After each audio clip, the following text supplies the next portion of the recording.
kabar kalian hari ini? Semoga selalu sehat dan semangat belajar ya. Di video kali ini kalian akan bertemu dengan saya, Tri Lestari. Saya Nila Juliana. Saya Tifa Nur Aulia.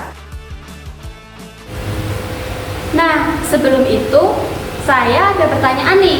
Jika sebuah dadu dilempar, menurut kalian angka berapa nih yang akan muncul?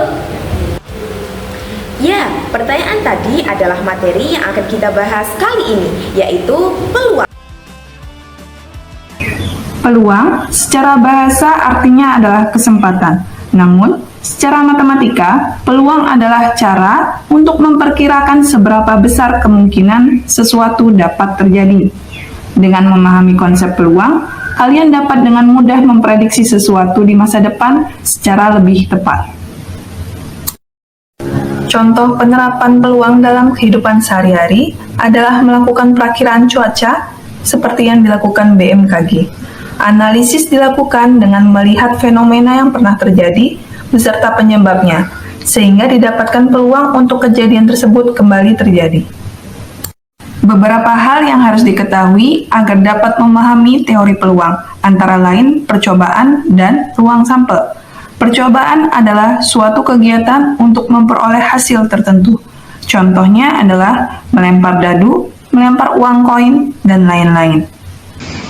Sedangkan ruang sampel adalah semua kemungkinan yang dapat muncul dari suatu percobaan, dinotasikan dengan S, dan jumlah anggota ruang sampelnya dinotasikan dengan NS.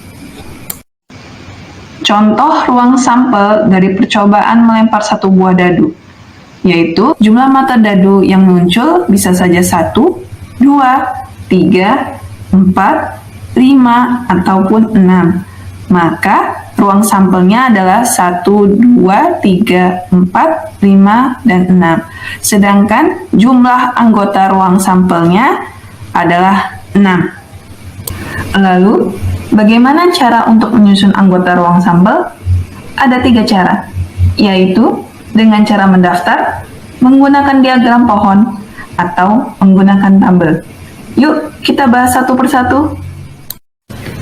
Cara pertama adalah mendaftar, yaitu menuliskan seluruh anggota ruang sampel secara berurutan satu persatu. Cara ini bisa dipilih ketika anggota ruang sampelnya tidak terlalu banyak.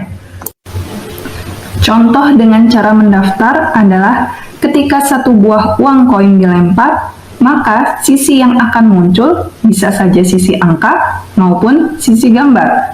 Maka ruang sampelnya adalah angka dan gambar. Lalu, jumlah anggota ruang sampelnya adalah 2. Yuk, sekarang kalian yang mencoba menggunakan rumus peluang pada game berikut ini. Yuk, kita lanjut. Cara kedua adalah dengan menggunakan diagram pohon apabila ruang sampel tersebut cukup banyak. Contohnya, saat kita melemparkan satu buah uang koin dan satu buah dadu, maka terdapat 2 benda, yaitu koin dan dadu. Misalkan, benda pertama adalah koin, maka ruang sampelnya adalah angka dan gambar. Kemudian, benda yang kedua adalah dadu. Terdapat 6 anggota ruang sampel, yaitu mata dadu 1 sampai 6. Sehingga kita tarik pada titik angka, ada 6 cabang, yaitu 1, 2, 3, sampai 6. Begitu pula pada titik G, kita tarik 6 cabang, yaitu 1 sampai 6. Sehingga didapatkan anggota ruang sampel angka 1, angka 2, angka 3, angka 4, angka 5, angka 6. Kemudian gambar 1, gambar 2, gambar 3, gambar 4, gambar 5, dan gambar 6. Maka itulah ruang sampelnya, sehingga jumlah anggota ruang sampelnya adalah 12. Cara yang terakhir adalah dengan menggunakan tabel.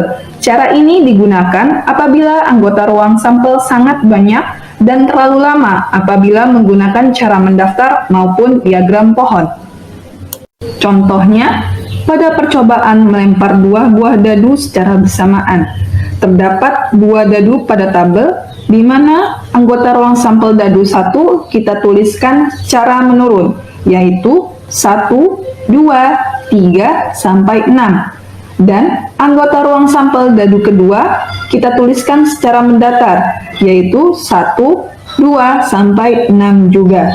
Sehingga kita dapatkan hasil dari dadu 1 dan dadu 2, yaitu 1,1, 1,2, 1,3, sampai 1,6, lanjutnya 2,1, 2,2, sampai 2,6, kemudian 3,1 sampai kita tuliskan hingga 6,6, sehingga didapatkanlah ruang sampelnya.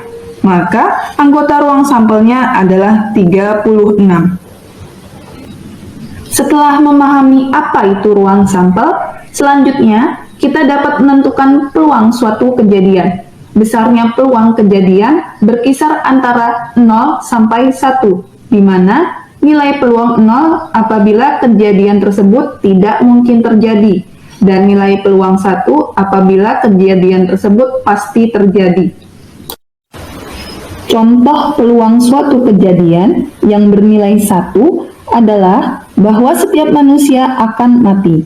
Mengapa? Karena kejadian atas kematian itu pasti terjadi, sehingga nilai peluangnya adalah 1. Sedangkan contoh peluang suatu kejadian yang bernilai 0 adalah pada saat ini manusia dapat terbang tanpa alat bantu. Mengapa? Karena manusia dapat terbang tanpa alat bantu adalah sesuatu hal yang tidak mungkin, karena teknologi saat ini belum dapat mengaplikasikannya. Sekarang, coba kalian berikan contoh kejadian lain yang peluangnya bernilai 0 atau bernilai 1. Lalu, bagaimana cara mengetahui nilai peluang dari suatu kejadian lainnya yang peluangnya tidak bernilai 0 maupun 1? Ya, jawabannya adalah dengan menggunakan rumus peluang. Nilai peluang suatu kejadian A dapat ditentukan dengan rumus PA sama dengan NA dibagi NS, di mana PA adalah peluang kejadian A, NA adalah banyaknya kejadian A, dan NS adalah banyaknya anggota ruang sampel. Contohnya, jika sebuah dadu dalam permainan ular tangga dilempar, hitunglah peluang munculnya. Yang pertama, sisi dadu bermata 2, dan yang kedua, sisi dadu bermata kurang dari 4. Pertama-tama, ketahui terlebih dahulu anggota ruang sampel dari sebuah dadu. Anggota ruang sampelnya adalah 1, 2, sampai 6.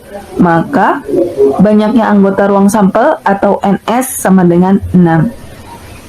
Sehingga, untuk menjawab pertanyaan nomor 1, yaitu sisi dadu bermata 2, yaitu kita ketahui terlebih dahulu jumlah kejadian sisi dadu bermata 2.